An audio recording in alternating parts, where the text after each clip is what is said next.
Pemerannya deretan utama hebat sekali.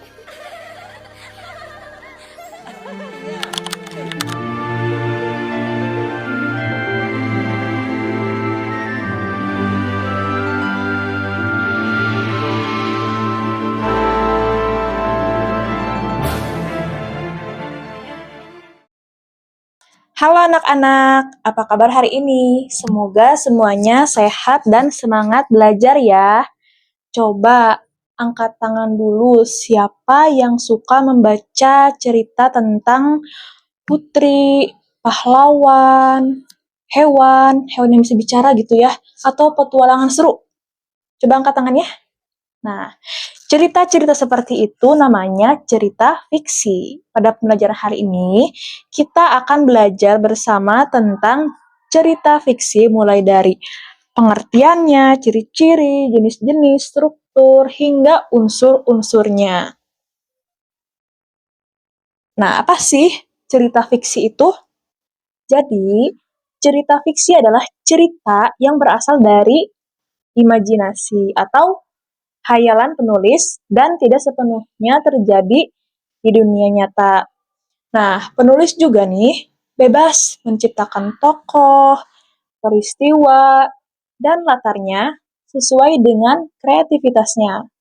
Nah, walaupun begitu, cerita fiksi ini tuh sering mengangkat tema yang dekat dengan kehidupan sehari-hari, seperti persahabatan, keluarga, perjuangan, dan lain sebagainya. Sehingga pembaca tetap bisa merasa terhubung dengan ceritanya gitu. Contohnya tuh cerita Harry Potter. Pasti anak-anak pernah nonton ya Harry Potter novel atau filmnya tentang apa?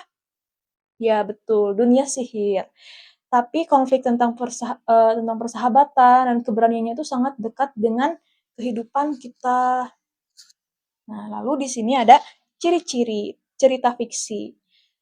Ciri-cirinya itu memiliki ciri utama. Yang pertama adalah bersifat imajinatif, lalu memiliki alur cerita yang jelas, mengandung pesan moral, dan tokohnya merupakan hasil ciptaan penulis atau karakter buatan ya. Walaupun ada cerita yang terinspirasi gitu dari kejadian nyata, nah penulis ini tetap menambahkan gitu unsur hayalan gitu agar cerita menjadi lebih menarik dan lebih hidup tuh anak-anak. Contohnya tuh dongeng Malin Kundang. Nah, itu kan tidak benar-benar terjadi tetapi apa ya? Mengandung pesan moral gitu tentang pentingnya menghormati orang tua kita. Lalu unsur-unsur cerita fiksi dibedakan menjadi intrinsik dan ekstrinsik. Unsur intrinsik itu yang pertama ada tema. Tema itu adalah ide utama yang mendasari sebuah cerita seperti persahabatan, perjuangan, cinta. Contoh temanya yang tadi ya, seperti perjuangan gitu atau kita berjuang meraih cita-cita nih saat kuliah meski dalam keterbatasan ekonomi. Terus yang kedua ada alur. Nah, alur ini adalah rangkaian peristiwa dalam cerita. Nah, alur itu bisa maju, mundur, atau campuran. Jadi alur itu ada 3 ya anak-anak. Contohnya tuh cerita dimulai dari masa kecil tokoh gitu, dari bayi, lalu berlanjut hingga berhasil meraih mimpinya. Itu dinamakan alur maju. Yang ketiga ada tokoh. Nah, tokoh itu adalah pelaku dalam cerita atau orang ya. Bisa manusia, hewan, atau makhluk imajinatif.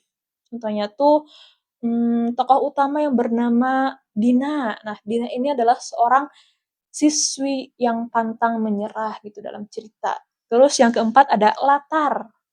Meliputi tempat, waktu, dan ya betul, dan suasana terjadinya cerita. Contohnya tuh cerita berlatar di desa kecil gitu pada pagi hari dengan suasana tenang gitu, sejuk. Terus yang kelima ada konflik. Konflik itu adalah masalah yang dihadapi tokoh dalam cerita.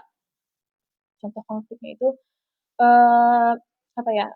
Tokoh utama gitu harus memilih antara membantu keluarga atau mengejar pendidikan. Lalu ada yang keenam, itu sudut pandang, point of view.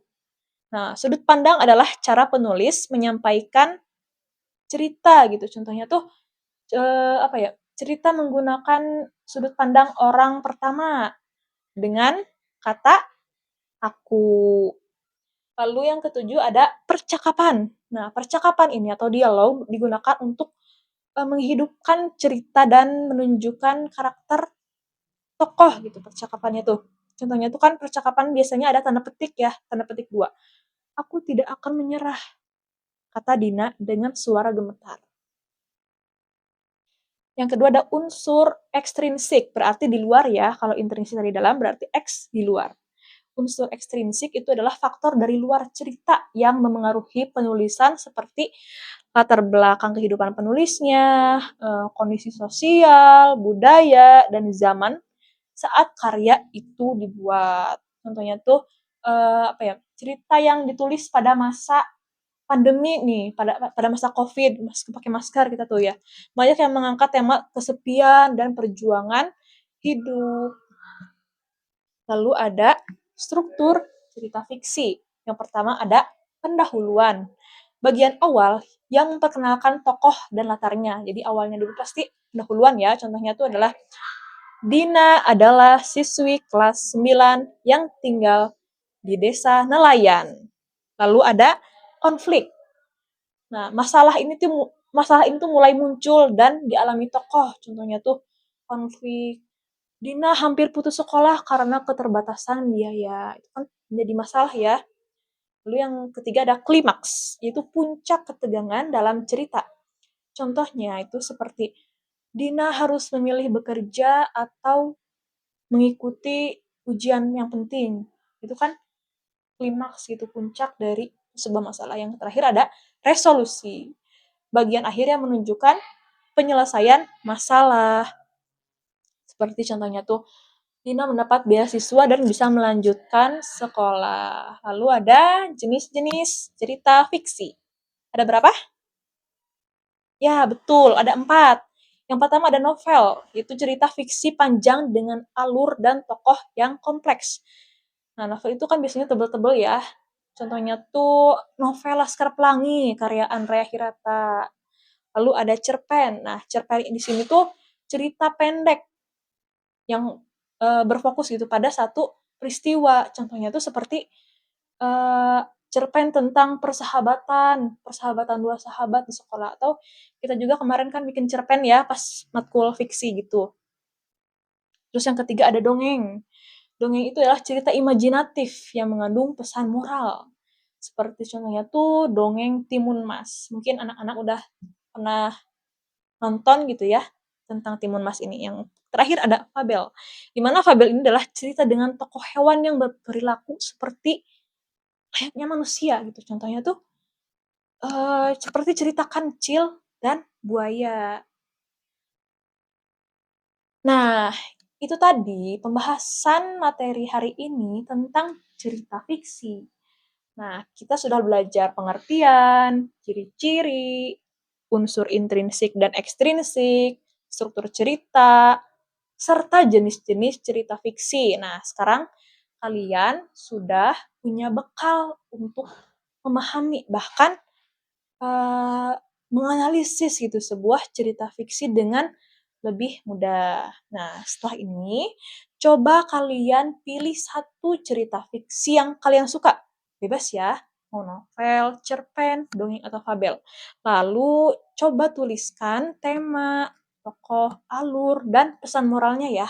Nah, jangan lupa tulis dengan kata-kata kalian sendiri ya. Kata-kata kalian gunakan bahasa sehari-hari. Nah, tugas ini supaya kalian bisa memahami cerita fiksi lebih dalam dan sekaligus buat seru-seruan nih baca ini karya fiksi. Nah, Ibu tunggu hasilnya di pertemuan berikutnya ya. Semangat ya anak-anak. Kalau begitu, Ibu pamit. Wassalamualaikum warahmatullahi wabarakatuh.